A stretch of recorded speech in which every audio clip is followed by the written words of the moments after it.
할렐루야. 1월 28일 수요일 수요 예배 함께 드리시겠습니다. 오늘 동네마다 도로 사정이 안 좋은 관계로 온라인으로 예배를 드리시겠습니다. 우리 먼저 찬양 드리시겠습니다. 찬송가 263장인데 1절과 3절만 찬양 드리시겠습니다. 이 세상 험하고 나 비록 약하나 늘 기도 힘쓰면 큰 권능 얻겠네. 주의 은혜로 대속받아서 비와 같이 붉은 죄 눈같이 희겠네. 내 맘이 약하여 늘 넘어지오니 주 예수 힘주사 굳세게 하소서. 주의 은혜로 대속받아서 비와 같이 붉은 죄 눈같이 희겠네. 아멘. 기도드리시겠습니다. 사랑의 주님, 감사합니다. 오늘 저희가 오늘 온라인을 통해서 함께 예배 드립니다. 우리의 찬송가, 우리의 마음의 간구와 기도에 주님 응답하여 주옵소서. 오늘 저희가 주님의 말씀 앞에 머물려고 합니다. 우리 욥기 마지막 부분 함께 읽고 묵상하며 그 말씀 나눌 때 저희 마음속에 욥기를 통하여 주시는 주님의 선명하고 분명한 음성 듣게 하시고 그 신앙과 그 믿음 안에 기쁨과 감사와 승리의 삶, 은혜로운 삶을 살아가도록 저희들을 그렇게 축복하여 주옵소서. 예수님의 이름으로 기도드립니다. 아멘. 오늘은 욥기 38장, 39장, 40장, 41, 42장을 이렇게 함께 보도록 하겠습니다. 우리 38장부터 함께 읽겠습니다. 그때에 여호와께서 폭풍우 가운데에서 욥에게 말씀하여 이르시되 무지한 말로 생각을 어둡게 하는 자가 누구냐? 너는 대장부처럼 허리를 묶고 내가 내게 묻는 것을 대답할지니라. 아멘. 오늘은 욥기 이제 마지막 시간입니다. 38장부터 끝까지 우리가 읽어갈 텐데 특별히 지금 38장 1절에 보면 우리가 오늘 이제 마지막 부분에 읽는 이 부분, 하나님께서 직접 욥에게 하시는 말씀이라고 하는 것이 중요합니다. 하나님이 직접 말씀하시는구나. 자, 여기에 제가 해석을 하고 토를 다는 것부터가 참 이상하다는 생각이 듭니다. 그래서 최대한 토를 달거나 또는 해석을 피하려고 합니다. 하나님께서 직접 욥에게 주시는 말씀이다 하는 그런 느낌으로 읽어가면 좋겠습니다. 자, 4절부터 계속 읽을 텐데요. 이렇게 시작이 되죠. 오늘 본문 말씀에 폭풍의 가운데서 욥에게 말씀하셨다. 무지한 말로 생각을 어둡게 하는 자가 누구냐. 여기서 뭐 욥만 얘기하는 게 아니라 거기에 있는 모든 사람들을 얘기하고 있는 거죠. 그러면서 욥 너는 대장부처럼 허리에 묶고 내가 너에게 묻는 것을 대답해라. 얘기는 뭡니까? 주님께서 말씀을 주시는데 답을 주시는 게 아니라 질문한다는 겁니다. 자, 계속해서 4절부터 읽도록 하겠습니다. 내가 땅에 기초를 놓을 때에 내가 어디 있었느냐? 내가 깨달아 알았거든 말할지니라. 누가 그것의 도량법을 정하였는지, 누가 그 줄을 그것 위에 띄웠는지 내가 아느냐?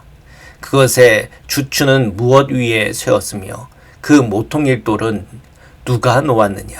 그때의 새벽별들이 기뻐 노래하며 하나님의 아들들이 다 기뻐 소리를 질렀느니라.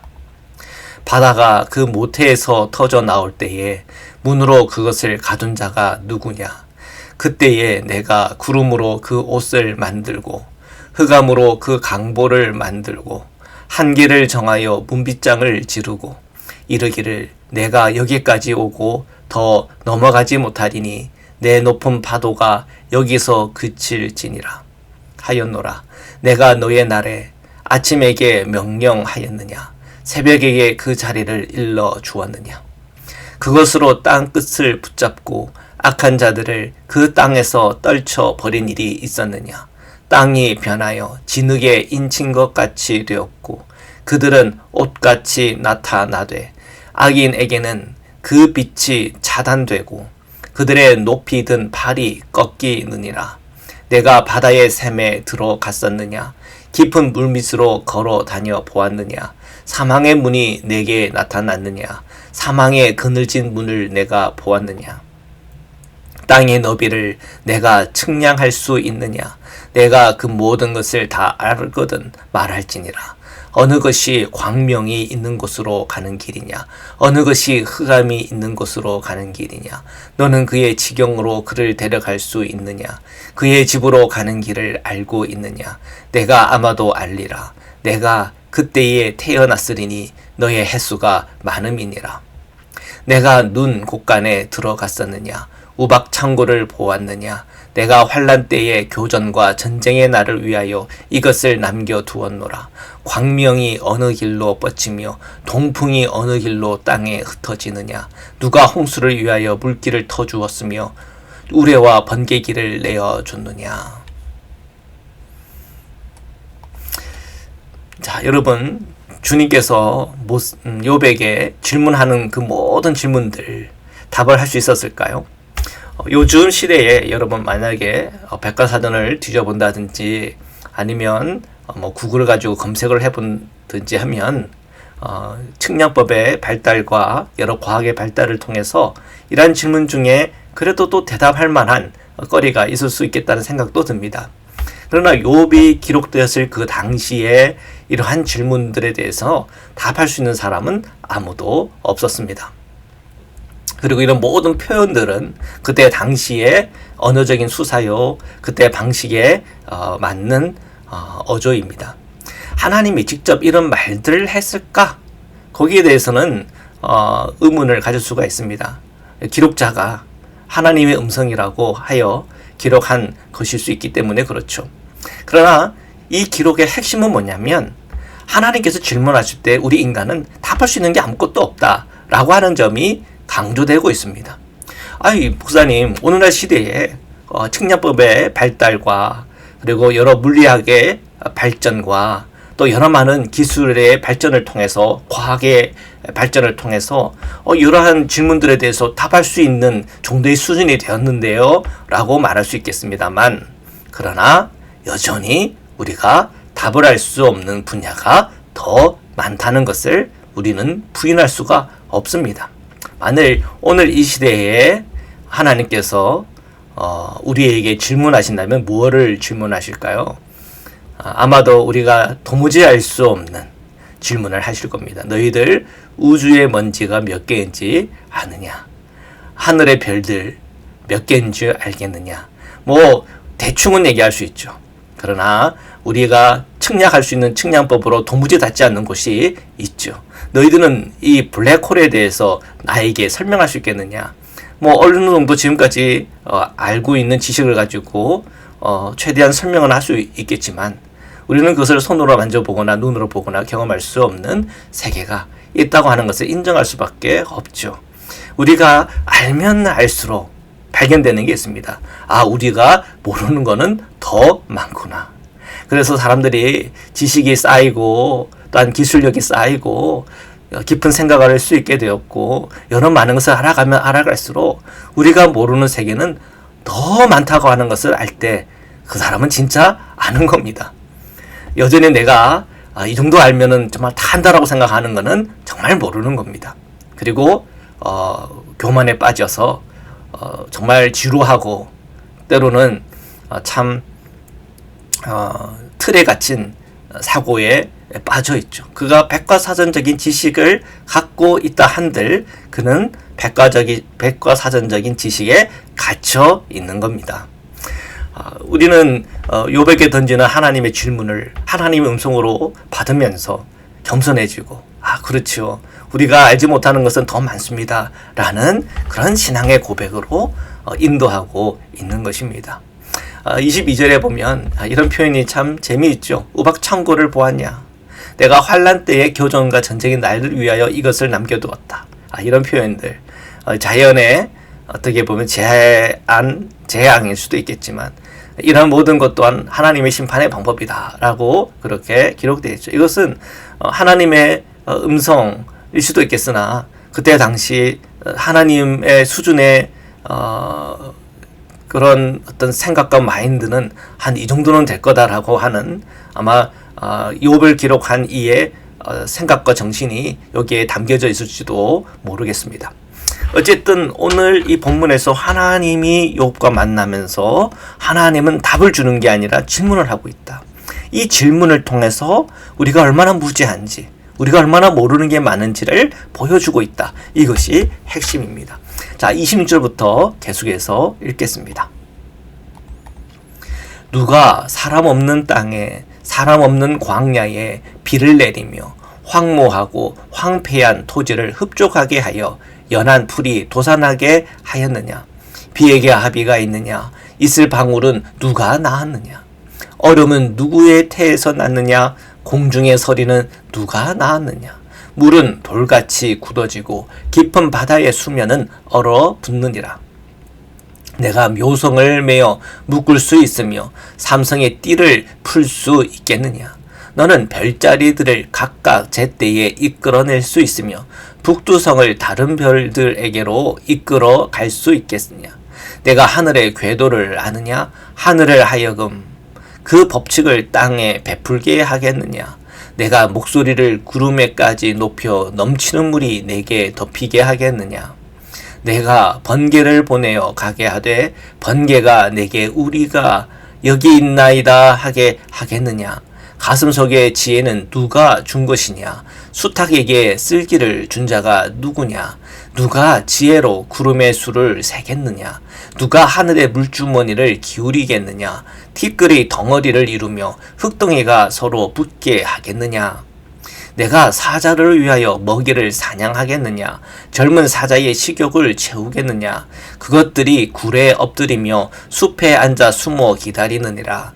까마귀 새끼가 하나님을 향하여 부르짖으며 먹을 것이 없어서 허우적거릴 때에 그것을 위하여 먹이를 마련하는 이가 누구냐? 산 염소가 새끼 치는 때를 내가 아느냐? 암사슴이 새끼 낳는 것을 내가 본 적이 있느냐? 그것이 몇 달 만에 만삭이 되는지 아느냐? 그 낳을 때를 아느냐? 그것들은 몸을 구부리고 새끼를 낳으니 그 괴로움이 지나가고 그 새끼는 강하여져서 빈들에서 크다가 나간 후에는 다시 돌아오지 아니하느니라. 누가 들나귀를 놓아 자유롭게 하였느냐? 누가 빠른 나귀에 매인 것을 풀었느냐? 내가 들을 그것의 집으로 소금 땅을 그것이 사는 처소로 삼았느니라. 들나귀는 성읍에서 짓거리는 소리를 비웃나니 나귀치는 사람이 지르는 소리는 그것에게 들리지 아니하며 초장 언덕으로 두루 다니며 여러 가지 푸른 풀을 찾느니라. 들소가 어찌 기꺼이 너를 위하여 일하겠으며 내 외양간에 머물겠느냐? 내가 능히 줄로 매어 들소가 이랑을 가들게 하겠느냐? 그것이 어찌 골짜기에서 너를 따라 썰애를 끌겠느냐? 그것이 힘이 세다고 내가 그것을 의지하겠느냐? 내 수고를 그것에게 맡기겠느냐? 그것이 내 곡식을 집으로 실어오며 내 타작마당으로 곡식 모기를 그것에게 의탁하겠느냐? 타조는 즐거이 날개를 치나 학의 깃털과 날개 같겠느냐? 그것이 알을 땅에 버려두어 흙에서 더워지게 하고 발에 깨어질 것이나 들짐석에 밟힐 것을 생각하지 아니하고 그 새끼에게 모질게 대함이 제 새끼가 아닌 것처럼 하며 그 고생한 것이 헛되게 될지라도 두려워하지 아니하나니 이는 하나님이 지혜를 베풀지 아니하셨고 총명을 주지 아니함이라. 그러나 그것이 몸을 떨쳐 뛰어갈 때에는 말과 그 위에 탄 자를 우습게 여기느니라. 말의 힘을 내가 주었느냐? 그 목에 흘라니는 갈기를 내가 입혔느냐? 내가 그것으로 메뚜기처럼 뛰게 하였느냐? 그 위험스러운 콧소리가 두려우느냐? 그것이 골짜기에서 발구질하고 힘있음을 기뻐하며 앞으로 나아가서 군사들을 맞되 두려움을 모르고 겁내지 아니하며 칼을 대할지라도 물러나지 아니하니 그의 머리 위에는 화살통과 빛나는 창과 투창이 번쩍이며 땅을 삼키듯이 맹렬히 성내며 나팔 소리에 머물러 서지 아니하고 나팔 소리가 날 때마다 힝힝 울며 멀리서 싸움 냄새를 맡고 지휘관들의 호령과 외치는 소리를 듣느니라. 매가 떠올라서 날개를 펼쳐 남쪽으로 향하는 것이 어찌 내 지혜로 말미암이냐. 독수리가 공중에 떠서 높은 곳에 보금자리를 만드는 것이 어찌 내 명령을 따름이냐.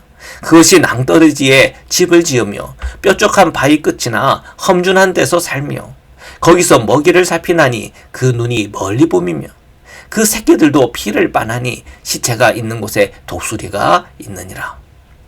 여호와께서 또 욥에게 일러 말씀하시되 트집 잡는 자가 전능자와 다투겠느냐? 하나님을 탓하는 자는 대답할지니라. 욥이 여호와께 대답하여 이르되 보소서 나는 비천하오니 무엇이라 주께 대답하리이까?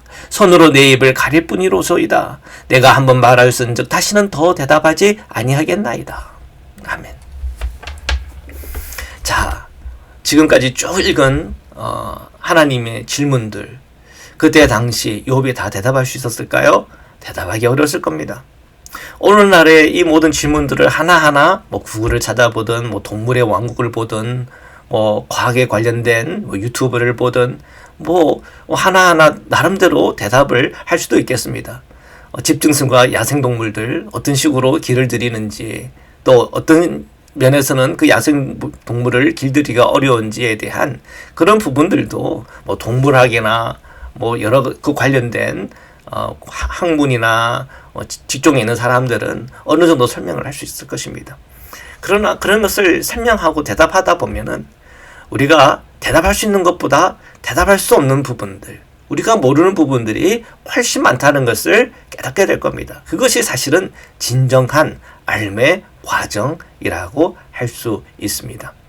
하나님의 말씀이 어떤 답을 주는 것이 아니라 우리로 하여금 질문하면서 우리로 하여금 정말 우리는 아는 것보다 모르는 게 많군요 라고 하는 그런 고백으로 이끌어가는 것이 오늘 하나님께서 욥에게 주는 직접적인 대답의 방식입니다. 그것은 앞에 세 친구나 엘리오의 방식과는 전혀 다른 길인 것을 발견하게 되죠. 그러면서 결국 하나님이 욥에게 일러 말씀하시는 게 있습니다. 1절에 40장 1절에 트집 잡는 자가 전능자와 다투겠느냐? 하나님을 탓하는 자는 대답할지니라. 이제 욥에게 질문하는 거죠. 욥이 이런저런 말로 하나님 앞에 이야기들을 많이 했잖아요. 사실은 그 말의 핵심은 진짜 그러겠다는 게 아니라 내 마음이 그렇다는 걸 얘기하는 거죠. 까닭없는 고난, 재앙, 재난 속에 눈물과 고통과 아픔에 있는 이 욥이 하나님께 하는 하소연 아니겠습니까? 자, 욥이 하나님과 직접적인 대면 속에서 대답하는 것이 3절 그리고 4절 5절에 나옵니다. 보소서 나는 비천하오니 무엇이라 주께 대답하리이까? 손으로 내 입을 가릴 뿐이로소이다. 내가 한번 말하사온즉 다시는 더 대답하지 아니하겠나이다. 이것이 진정 하나님의 그 놀라운 지식과 또한 하나님의 임재 앞에서 할 수 있는 인간의 태도라 생각이 듭니다. 지금까지 욥이 그 세 친구나 엘리오의 그런 답변 속에서 그런 무릎 꿇지 않았습니다. 왜? 결국은 인간의 말이기 때문이죠. 그래서 어떻게 보면 오늘 욥기의 말씀은 우리에게 어떤 도전을 주나? 정말 우리가 하나님 앞에 서야 된다. 직접 우리가 주님부터 그 음성을 들어야 된다 하는 데까지 갑니다. 그러면 주님의 음성이라고 하는 게 뭔가 굉장히 신비로운 그런 메시지가 우리 안에 응답으로 답으로 오는 건가? 근데 오늘 이 욥기 속에서 하나님의 음성이라고 하는 이 내용을 살펴보면 답이라기보다는 질문입니다. 오히려 우리가 하는 게 질문하는데 다시 우리에게 질문하고 있는 거죠. 그 질문을 통해서 우리에게 내려지는 결론은 욥의 고백입니다. 나는 정말 아무것도 아닌 존재이군요. 내가 뭐하고 주님 앞에 답할 게 없군요. 손으로 내 입을 가릴 수밖에 없군요. 진정한 진리를 만난 자는 결국 침묵할 수밖에 없는 우리의 자리에 그 자리가 있다고 하는 것을 깨닫고 알게 되죠. 그러면 또 이것이 하나의 교리가 되고 또 하나의 답변이 돼서 그런 고난과 고통이 있는 사람에게 보세요. 욥기 마침에 보면 하나님 말씀하는 게 있잖아요. 이게 답입니다. 라고 우리가 말할 수 있을까? 그렇지 않다는 겁니다. 정말 주님과의 만남이라고 하는 것은 정말 우리가 마음으로 받아들여야 됩니다. 이것은 정말 주님의 음성이군요. 그리고 거기에 내가 입을 가릴 수밖에 없습니다. 바로 그 순간이 바로 나와 주님과 만나는 자리인 겁니다. 그러나 여전히 여러 많은 사람의 말들 속에서 나에게 의문이 있고 여전히 나에게는 뭔가 저항이 있고 받아들이지 않는다 그런다면 여전히 나는 주님과의 만남 가운데 있는 게 아니죠. 주님의 그 만남의 관계는 때로는 메시지를 통해서도 오고 책을 읽다가 오기도 하고 어떤 사람과의 관계 속에서 오기도 하고 어떨 때는 조용히 어떤 길을 걷고 있는 중에 오기도 하는 겁니다. 우리는 그때와 시를 알지 못하나 분명한 것은 하나님이 저와 여러분을 만나주신다는 겁니다. 그리고 그 만남 속에서 우리로 깨닫게 하는 것은 내가 손으로 내 입을 가릴 뿐입니다. 라는 그런 고백이 나온다는 거예요. 그때가 바로 주님과 나와의 만남의 순간이구나. 그 정도 분별은 할 수 있을 것 같습니다. 자, 계속해서 말씀을 보겠습니다. 그때에 여호와께서 폭풍우 가운데에서 욥에게 일러 말씀하시되 너는 대장부처럼 허리를 묶고 내가 내게 묻겠으니 내게 대답할지니라. 내가 내 공의를 부인하려느냐? 내 의를 세우려고 나를 악하다 하겠느냐? 내가 하나님처럼 능력이 있느냐? 하나님처럼 천둥 소리를 내겠느냐? 너는 위엄과 존귀로 단장하며 영광과 영화를 입을지니라. 너의 넘치는 노를 비우고 교만한 자를 발견하여 모두 낮추되 모든 교만한 자를 발견하여 낮아지게 하며 악인을 그들의 처소에서 짓밟을지니라. 그들을 함께 진토에 묻고 그들의 얼굴을 싸서 은밀한 곳에 둘지니라.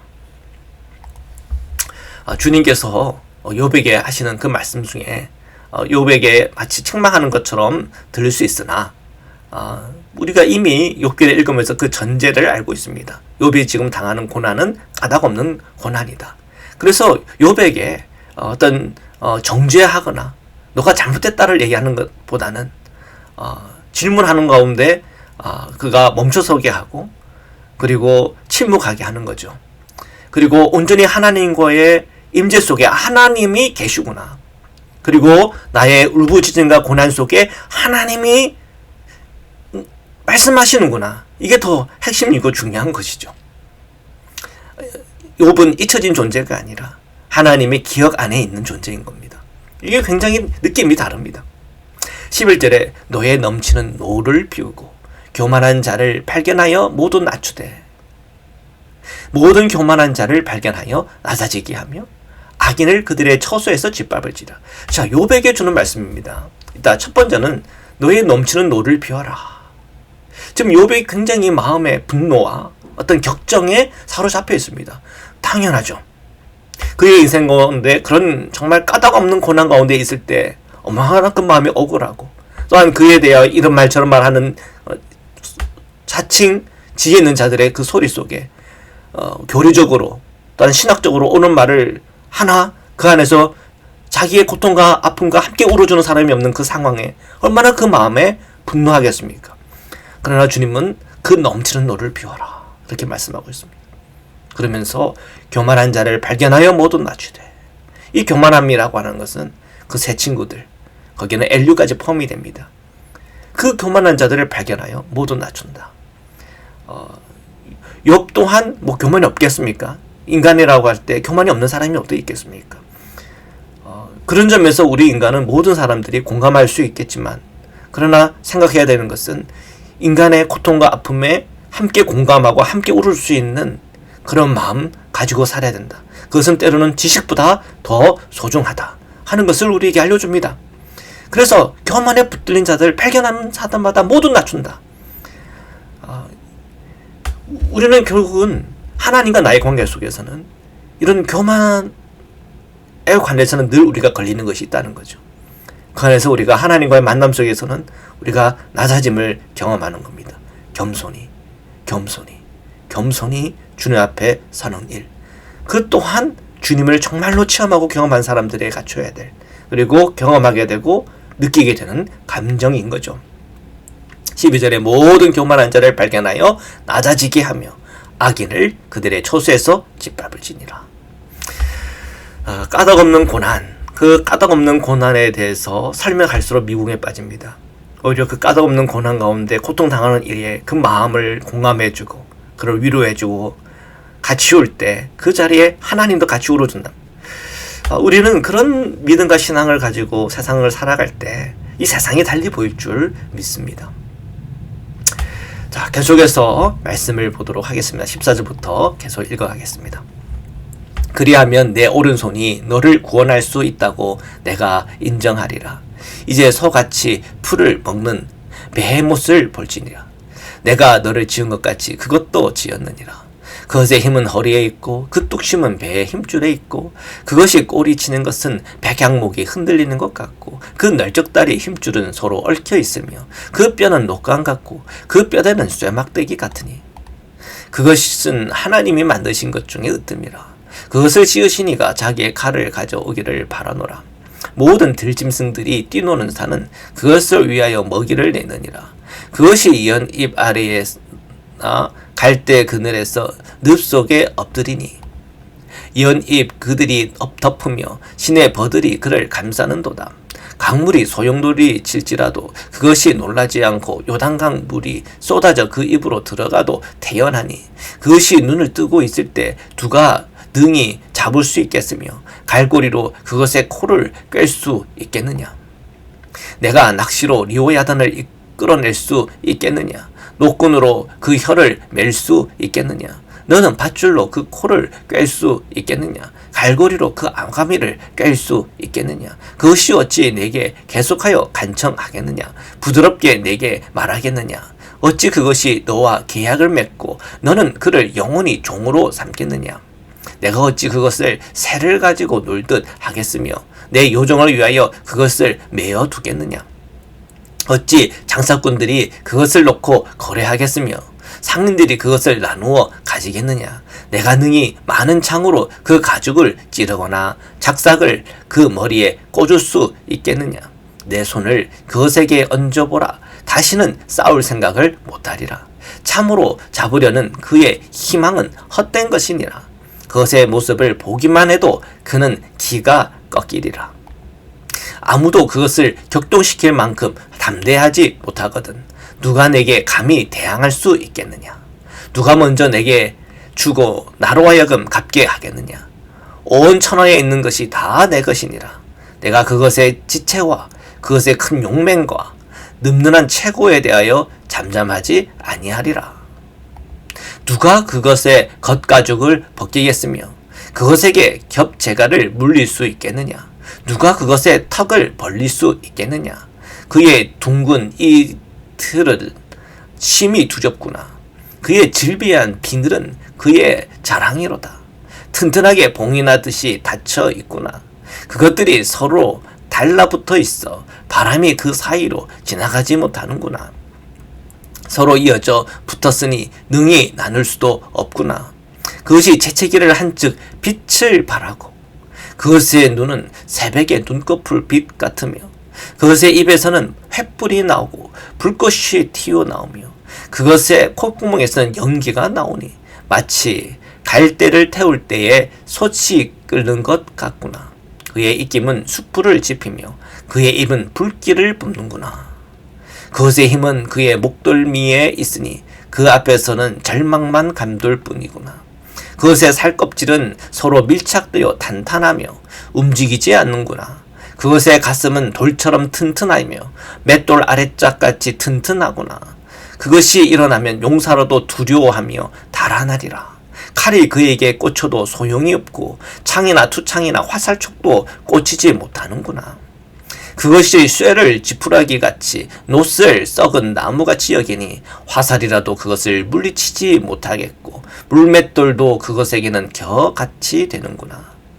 그것은 몽둥이도 지푸라기같이 여기고 창이 날아오는 소리를 우습게 여기며 그것의 아래쪽에는 날카로운 토기 조각 같은 것이 달려있고 그것이 지나갈 때에는 진흙바닥에 도리깨로 친 자국을 남기는구나.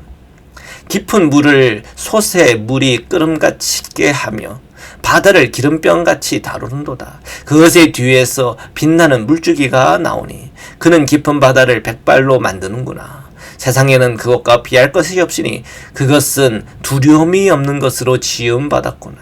그것은 모든 높은 자를 내려다보며 모든 교만한 자들에게 군림하는 왕이니라. 마지막 42장입니다. 욥이 여호와께 대답하여 이르되 주께서는 못하실 일이 없사오며 무슨 계획이든지 못 이루실 것이 없는 줄 아오니 무지야말로 이치를 가리는 자가 누구이리까. 나는 깨닫지 못한 일을 말하였고 스스로 알 수 없고 헤아리기도 어려운 일을 말하나이다. 아멘. 자, 리오야단에 대한 묘사로 이제 길게 우리가 읽었는데요. 이 리오야단의 묘사를 보면서 떠올리는 게 뭐가 있습니까? 어떤 사람은 뭐 하마 또는 뭐 악어 뭐 이런 걸 얘기를 하는데 사실 여기서 나오는 리오야단은 고대 사람들이 소위 말하는 상상의 동물이라고 하는 용이 떠오릅니다. 용. 그리고 제가 어렸을 때 일본 영화 중에 봤던 고질라, 뭐 킹기도라 뭐 이런 괴수 영화에서 나오는 그런 모습과 굉장히 유사하죠. 사실 뭐 고질라 같은 거는 막 입에서 막 광선도 나오고 그러지 않습니까? 이런 그 묘사 속에서 정말 이것이 상상이었을는지 아니면 실제로 바벨론 시대에 사람들이 목격했던 지금은 좀 멸종이 됐던 뭐 공룡의 뭐 흔적이었을는지는 저희는 알 수 없죠. 그 시대에 있어 보지도 않았고 직접 그런 리오야단을 눈으로 본 적도 없고 우리는 그저 글로만 보고 글로 통해서 상상할 수밖에 없는 거죠. 어쨌든 그 글의 묘사를 보면은 인간이 도무지 범접할 수 없는 그런 존재인 것은 분명하죠. 그런 존재 앞에 인간이 할 수 있는 것은 아무것도 없지 않느냐. 너희들 그런 존재에 대해서 대항할 수도 없고 뭐 장사꾼이라고 돈에 막 돈 벌려고 거기서 포획하려고 그런 생각도 할 수 없는 그런 막강한 그런 지구상의 존재, 그 존재 앞에 너무나 작은 그 인간의 실체에 대해서 얘기하고 있는 거 아니겠습니까? 대부분 이런 그 서술을 욥기를 읽는 사람들이 읽었을 때 드는 감정은 첫 번째는 이런 괴수를 본 적도 없죠. 그 본 적도 없는데 상상은 사람들이 했단 말이에요. 그때 당시에도 이 용에 대한 상상을 했기 때문에. 그런데 이러한 서술을 보면서 그래 정말 그런 존재를 이 지구상에서 인간이 만났을 때 인간은 얼마나 무력할까. 자, 거기에 핵심이 있는 거거든요. 자, 어쨌든 하나님께서 욥에게 주시는 직접적인 말씀 속에서 그 질문들은 욥을 하금 나는 정말 모르는 게 더 많구나 하는 걸 깨닫게 되고 또 리오야단에 대한 묘사를 통해서 그래 인간 이 세상 속에 어떠한 정말 막강한 존재가 있다면 그 앞에서 인간은 얼마나 무력한가에 대한 깨달음을 주는 겁니다. 사실은 우리도 그렇죠. 지금 우리가 뭐 무기 체계도 굉장히 많이 발달되어 있고 뭐 포획하고 사냥하는 기술도 굉장히 많이 발달되어 있기 때문에 사실은 뭐 옛날 고대인들은 생각하지도 못했던 그런 걸 사냥하고 또한 길들이기도 하고 동물에 가둬놓고 구경하기도 하는 그런 시대를 우리가 살아가고 있죠. 그러나 우리가 개인적으로 뭐 총도 없고 아무런 무기도 없고 뭐 호루라기도 없는 상태에서 뭐 알래스카에서 뭐 곰이라도 만났다. 그러면 얼마나 우리가 초라해집니까? 뭐 할 수 있는 게 없어요. 그죠? 우리가 뭐 보트를 타고 있는데 고래를 만났다. 할 수 있는 게 뭐가 있습니까? 혹시 뭐 핸드폰을 있으면 사진이라도 찍겠습니다만, 그러나 무섭잖아요. 그 고래가 나한테 오면 어떡하지? 우리가 할 수 있는 게 아무것도 없잖아요. 우리가 우리의 인생과 삶 속에서도 어떤 정말 나의 존재를 훨씬 뛰어넘는 어떤 무언가를 만났을 때 느낄 수 있는 공포감이라는 게 분명히 있습니다. 그리고 무력감이라고 하는 게 분명히 있을 수 있어요. 인간은 그런 존재다. 그리고 이 세상에는 우리 인간보다 더 크고 두렵고 무서운 존재가 있을 수 있다. 그런데 하나님은 누구냐? 그러한 우리가 볼 수 있고 경험할 수 있는 이 세상의 그 어떤 절대 권력과 힘과 또한 위험을 갖고 있는 존재라고 하더라도 하나님은 그 위에 있다고 하는 것을 우리에게 보여주고 있는 것입니다. 자, 42장에 이제 욥이 하나님께 이렇게 대답을 합니다. 주께서는 못하실 일이 없사오며 무슨 계획이든지 못 이룰 것이 없는 줄 아오니 무지한 말로 이치를 가리는 자가 누구이니까. 나는 깨닫지 못할 일을 말하고 누구도 알 수 없고 헤아리기도 어려운 일을 말한다이다. 욥이 모든 말을 하나님을 만나보니 그렇지, 나는 사실 입을 가리는 것밖에 할 수 있는 게 없는 그런 이구나. 리후화된 얘기를 들을 때 그렇지, 우리가 이 세상 살아가면서 그런 두렵고 떨리는 존재 앞에 아무것도 없는 존재임을 우리가 고백할 수밖에 없지. 자, 이러한 고백은요, 다시 한 번 더 생각해보면 그렇습니다. 욥의 인생 속에서 그 커다란 재난과 재앙을 만났습니다. 거기에는 분명히 까닭이 없습니다. 그런데 욥은 거기에 너무 괴로워하고 있죠. 그러나 그 또한 우리의 인생과 우리의 삶에서 한 부분일 수 있다는 거죠. 지금 앞에서 리워야 되는 얘기를 했지만, 그런 상상의 어떤 동물은 우리가 본 적 없다라고 얘기하지만, 그런 상상할 수 없는 그런 어마무시한 일들이 내 앞에 닥칠 수도 있는 겁니다.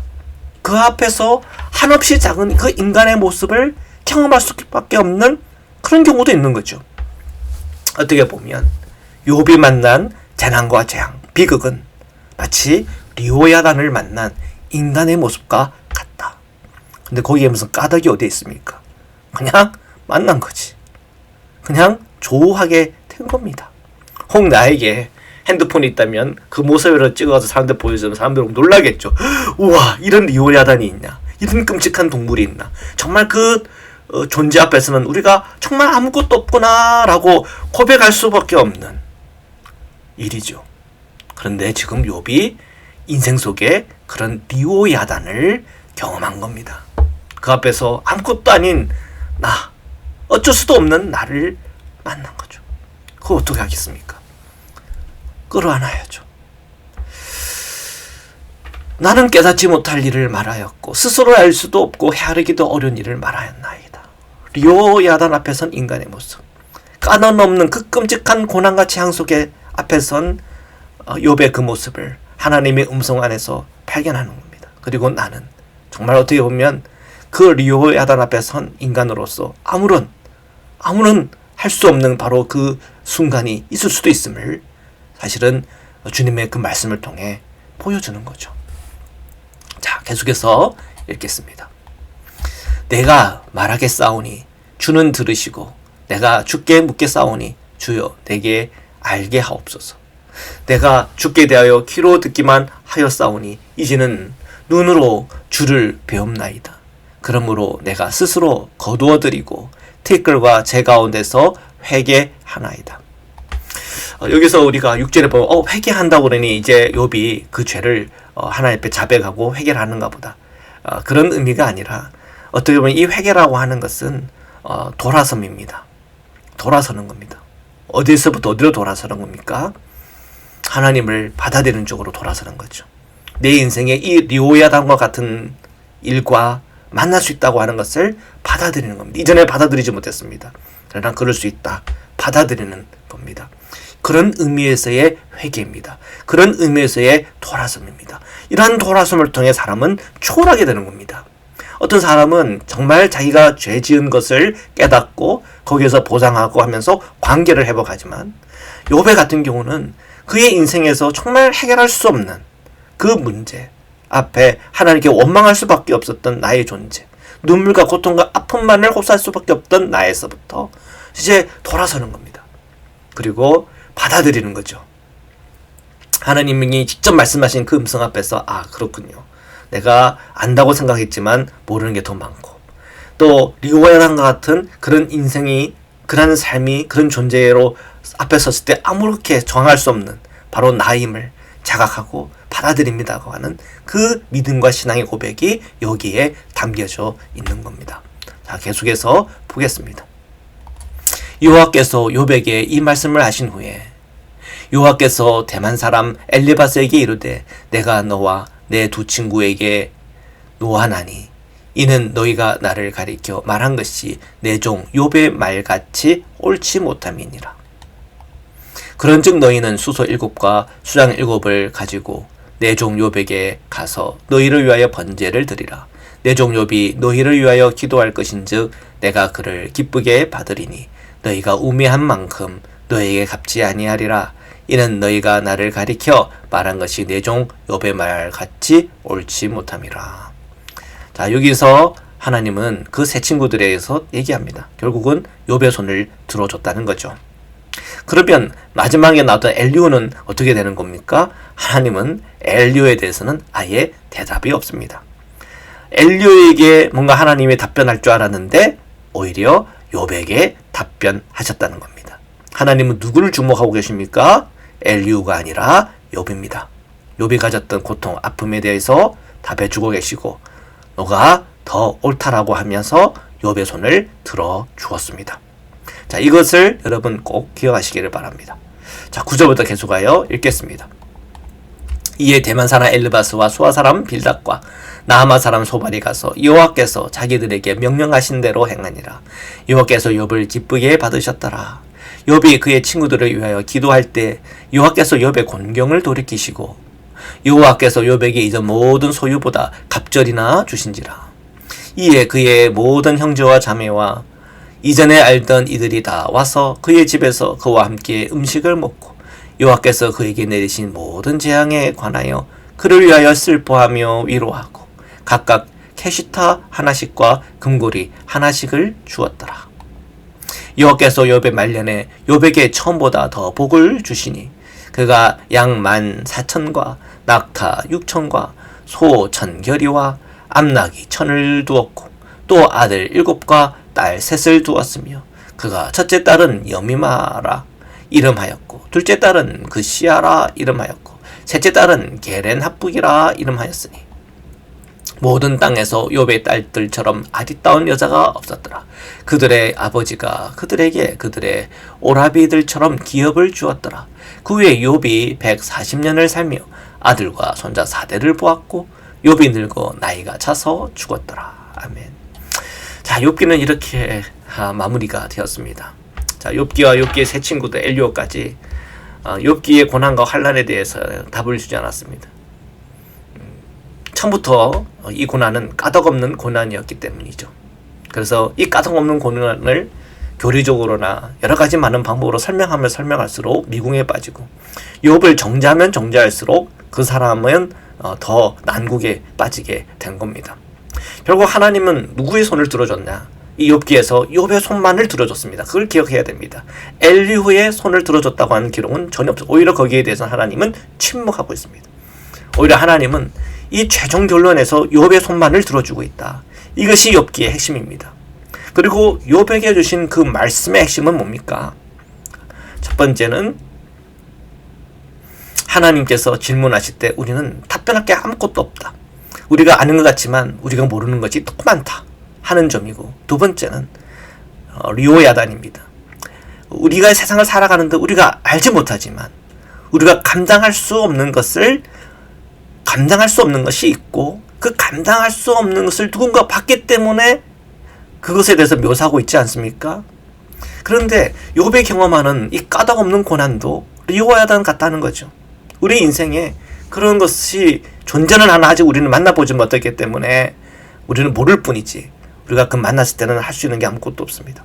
그러나 그런 리오야단과 같은 그런 일을 우리가 만날 수 있다고 하는 그 가능성은 늘 존재하고 있는 거죠. 즉 그 얘기는 받아들여야 된다는 거죠. 까닭없는 고난도 있구나. 그것을 받아들이고 그리고 그 안에서 우리가 하나님과 신앙과 그 믿음 안에서 초월할 때 주님은 우리의 손을 들어주십니다. 오늘 욥의 마지막 이야기는 욥이 잃었던 것보다 더 많은 것을 얻음으로 위로를 받았다라고 되어 있지만 사실은 우리의 현실 속에서는 이것을 좀 달리 봐야 될 필요가 있습니다. 그 얘기는 뭐냐면 그 복이 내가 이전에 잃어버렸던 것을 대신할 수는 없습니다. 내가 잃어버린 자녀들, 내가 잃어버린 이들의 새로 태어난 자녀들을 통해서 그것이 어떻게 대체될 수가 있겠습니까? 그러나 분명한 것은 우리의 고통과 아픔이 짊어진 채 우리의 삶 속에서 그 자그마한 감사 또한 그 자그마한 삶의 이유와 의미들을 경험하고 체험할 때 위로를 얻는 거죠. 그리고 우리가 늙어 나이가 차서 죽었다 그랬습니다. 우리가 주님 앞에 서는 그날까지 정말 리오야단과 같은 그런 어려움과 고난을 겪은 이들은 그런 일들이 있을 수 있다라고 하는 그 점을 끌어안고 오늘 하루하루 주시는 주님의 위로 속에서 또 힘을 얻어 하루하루 살다가 주님 앞에 서는 겁니다. 주님 앞에 설 때 우리가 모든 것을 이해하고 깨닫고 알게 되는 그 자리가 아닐까요? 사랑하는 성도 여러분, 오늘 우리가 예수 그리스도의 복음의 시대를 살아가고 있습니다. 이 복음 안에서 그 십자가와 부활의 신앙, 그 십자가와 부활의 신앙은 욥의 고난을 넘어 또 욥이 경험했던 그 아픔을 넘어 부활의 신앙, 천국의 그 믿음과 신앙 안으로 우리를 초대하고 있습니다. 이 초월의 여정이 오늘 우리 성도들의 여정이며 그 안에서 주님과 동행하며 주님의 위로받으며 주님의 힘을 내며 살아가는 은혜와 복이 있기를 주님의 이름으로 축원합니다. 말씀으로 기도드리시겠습니다. 사랑해 주님 감사합니다. 오늘 저희들 욥기를 읽는 중 우리의 마음에 주님의 그 말씀 안에서 깨달음과 또한 그 말씀 안에서 우리의 신앙을 돌아보고 오늘 십자가와 부활의 신앙과 믿음을 가지고 살아가는 저희 모든 그리스도인들이 그 신앙 안에서 더 순전하게 또한 기쁨과 감사 속에 또한 끌어안음과 초월 속에 주님 안에서 기쁨과 감사와 복을 누리게 하여 주옵소서. 예수님의 이름으로 기도드립니다. 아멘. 우리 찬양 드리시겠습니다. 찬송가 264장의 4절만 우리 함께 찬양 같이 드리시겠습니다. 죄 사함 받은 후 새 사람 되어서 주 앞에 서는 날 늘 찬송하겠네. 주의 은혜로 대속받아서 비와 같이 붉은 죄 눈같이 이겠네. 아멘. 이제는 우리를 구원하시고 우리를 사랑하시며 은혜의 길로 인도해 주시는 예수 그리스도의 놀라운 은혜와 우리를 사랑하시되 끝까지 사랑하시는 하나님의 사랑과 오늘 하루하루 살아가는 그 모든 삶의 여정 속에서 우리로 하나님의 참 지혜 속에 또한 지식 안으로 이끄시는 그 은총과 또한 리오야단과 같은 그런 삶의 고난과 어려움 속에서도 우리를 건져내시고 진리 가운데 또한 주님의 은혜 안으로 이끌어주시는 성령의 교제 교통하심이 함께 온라인 통해 예배하는 사랑하는 모든 성도님들과 흩어져 있는 자녀들 위해 지금부터 영토록 함께하길 간절히 축원하옵나이다. 아멘.